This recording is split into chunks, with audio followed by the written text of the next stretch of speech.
Hello, it's day 94 of the Liberator project, and first thing I'd like to say happy birthday Neil, and I hope you enjoyed your flu jab. Now, for his birthday, Neil sent me a present, which I think is the wrong way round. If you've seen this, this is an excellent book. I really appreciate it, and so I've started to read it. The style of it's very good, but yeah, it's a very sort of chatty, informal style. It's very easy to read, is what I'm trying to say. Easier to read than I find it easier to talk.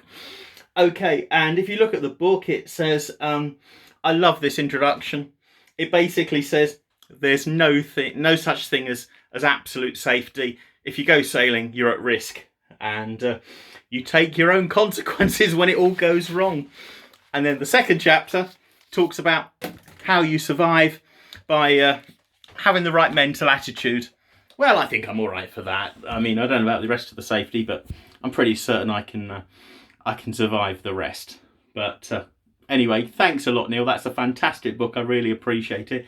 And as it was actually your birthday, not mine, I feel that I should send you a present. So maybe, if you're lucky, part of my Newman collection might be winging its way to you very soon. Or if you're very lucky, it might not be Newman. Okay, so you're probably wondering why I look the way I do today. Well, that's because I'm wearing my Auger t-shirt. I've just listened to Carl, the lead singer of Auger, do a live acoustic set on Facebook. He played for over 3 hours. Absolutely amazing. I love his voice. It's just fantastic. They're my favourite band. And Auger gave this channel a shout out. So that's fantastic. And if I get together with James or possibly Mark next week, we'll do an Auger cover, and that will go on this channel. Depends on the lockdown, but that's the plan so far. We're working on it. Anyway, thanks very much. I'm putting Auger, a link to the show down below. Absolutely fantastic. Really impressed. The guy's got an absolutely incredible voice, and Kieran's an amazing guitarist, but he wasn't on. He wasn't on the live stream. But imagine playing the guitar solid for, well, 3 hours, 20 minutes, you know, and doing requests, and still he had loads more songs that he didn't do. So, fantastic. Thanks a lot, Carl. I really appreciate that, and I really appreciate you mentioning the channel. So, right, today I thought I'd make a quick borscht. Now, last time I made a borscht, and that was how you make the best borscht, but it takes a while. And, you know, we can't always be messing around for hours. So what I thought we'd do today is we'd make a very quick borscht. Okay, so basically the same ingredients, but in a much faster way. So let's go through it. First of all, most important ingredient, the wine. Now, it's during the Auger marathon, I polished off workshop, and but the one that's left me to bring today is a rather special wine. This is a McGowan. I don't know. It doesn't sound very Australian to me. But this wine is £5 a bottle. And you don't even need to buy 2 of them. You just buy 1 bottle for £5. It gives you the grape. It tells you it's a Chardonnay. It tells you the country. And it gives you its last year. So this is possibly only, this is possibly only 11 months old. Maybe that tastes like it. But it's 13% by volume alcohol. How wrong can it be? And the answer is, well, it's much better than the workshop. Trust me, this is a much better buy than the usual cheap wine. Oh God, Tina got in the central heating again. Oh, whatever. We'll ignore her. She'll go away. Okay, so that's stage 1. I've already opened the wine. But, you know, before we start, oh yes. But, yes, cheap wines do have a particular bouquet. But anyway, today, quick borscht. Very easy. Get some nice spring water. Where if you live in Watford, definitely don't drink the tap water. Get some proper water. Big saucepan. Put it on to boil. Now, I make borscht as I like it. It's not necessarily the traditional Russian way of making it, but I will tell you where I deviate from the recipe. So, right, into the pot. First of all, got 2 eggs that have been whipped up. Now this is what they do in Ukraine. They don't do that in Russia, but I personally prefer it like this. But you know, you don't, you know, it's not, this is not a normal ingredient, but this is how Yana in Ukraine told me how to do it. So you want to put that when the water's cold, right? And you want to stir it in quite fast because you want the egg to spread throughout the water, not form lumps. And basically it just gives it a really nice texture. It thickens it up, makes it very smooth. It's a good way of doing it. Right, then you need, I'll do the herbs first. Ground pepper. Black pepper's probably the best, but put a healthy dollop of that in. You can always add more pepper later. I mean, as you know about the Liberator project and this channel, you know, it's all very relaxed and free. You can add more later, but I should add in the water. You will need, that's already got some salt in it. I'll demonstrate this. I'm not a great fan of salt myself, so I don't put much in, but just put a tiny little sprinkling of salt in. You do need that to give it some taste, I'm afraid. It really brings out the vegetables and the meat. So as much as I hate salt, it does need a little sprinkling of that. Now, what else? Well, bay leaves, 2 bay leaves, and typically for borscht you're going to need quite a bit of dill, so put that in. Yeah, about a third of that has gone in because I'm making quite a large thing, so stir that in. I'm trying to do this left-handed after 2 bottles of wine. It shows you how easy it is. If I can make it at this time of night in this state, it's fantastically easy. You've got no excuse not to make it. Now, I'm not Russian, I'm mainly English, and so I like to add pearl barley. You don't find that in borscht at all, and no one who's Russian would tell you to add it, but I'm telling you to add it because it's really nice. It really helps.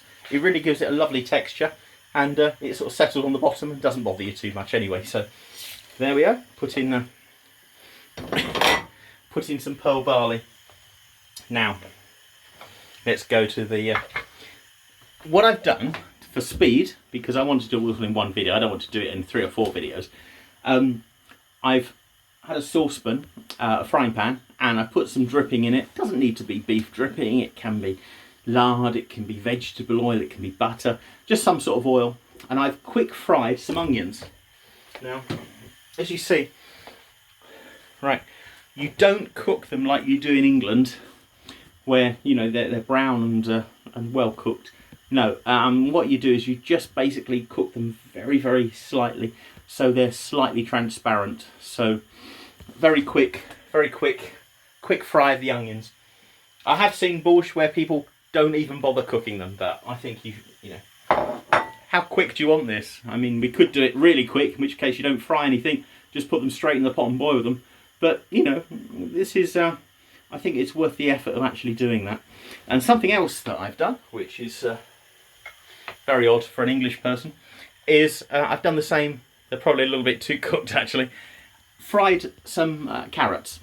And all I've done is I fried them until they stop being so dark orange. They're in a sort of pale yellow colour. It only takes a few minutes. So again, just bung them in the pot with everything else. Right, so basically the trick here is to bung it all in a pot and boil it. But we'll move on from that. Okay, now because I haven't done the trick with the dripping and the bones and stripping the meat, what I've bought is I've bought some ox heart. This is offal. Actually, it's very nice. And that's only £3.40 a kilogram. It's dirt cheap, but it really does taste nice when it's in your borscht.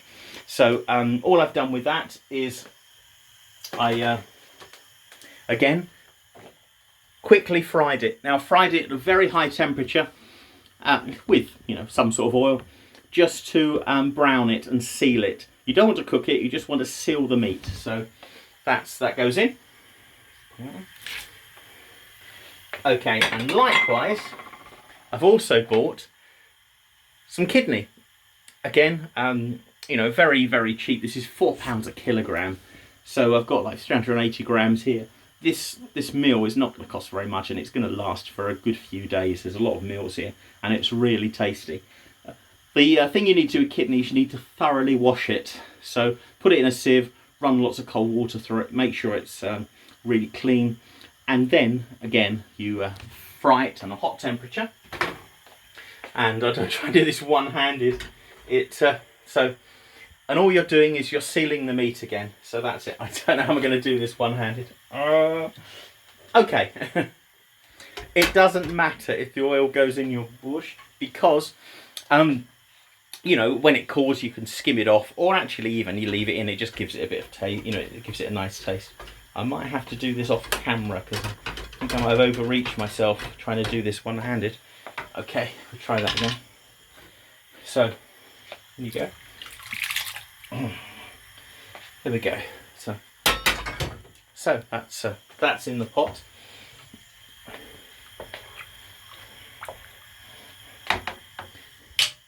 So it's very easy. Basically, everything goes in the pot and gets boiled. So onions, carrots, and offal get fried first, and everything else goes in. So here we have chopped potatoes. If you don't know the best way to chop potatoes, I mean, I'll, you know, leave a comment and I'll show you how to chop and prepare, you know, carrots, cabbage, potatoes. I'll show you how to do them. But really, I mean, how wrong can it be? You peel the potatoes, chop them up into bits about 20mm cubed, put them in the pot. And got more carrots. No. Let's back up from that. I have more potatoes. Put those in. And as I had these in my fridge, again, this is not a typical Russian ingredient. It's just something I had, and you can be flexible. You can put turnips, swede, parsnips. You can put whatever vegetables you want in this. Basically, you know, anything you fancy or you've got knocking around your fridge can go in the pot now and be boiled. So put that in. Now, the proper ingredient. This is something you definitely need for borscht. I've got some fresh beetroot. At last, because last time I suffered a bit by having those awful pickled beetroots that didn't really work. Now, with these, you don't peel them. You scrub them until they're clean. Then you chop them into sections. So we'll put those in.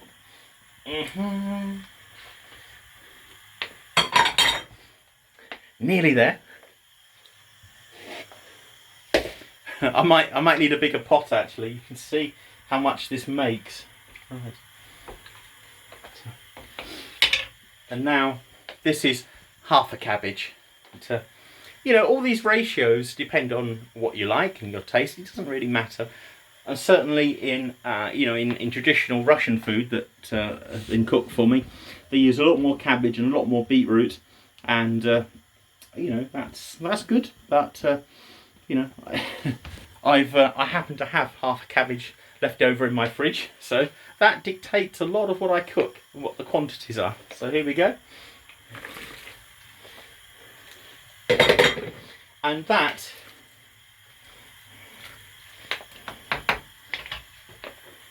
is your borscht made. All you need to do now is let it simmer for about 30 minutes. Don't eat it, let it cool, and put it in your fridge when it's totally cool. The next day, take some, heat it up, and it's fantastic.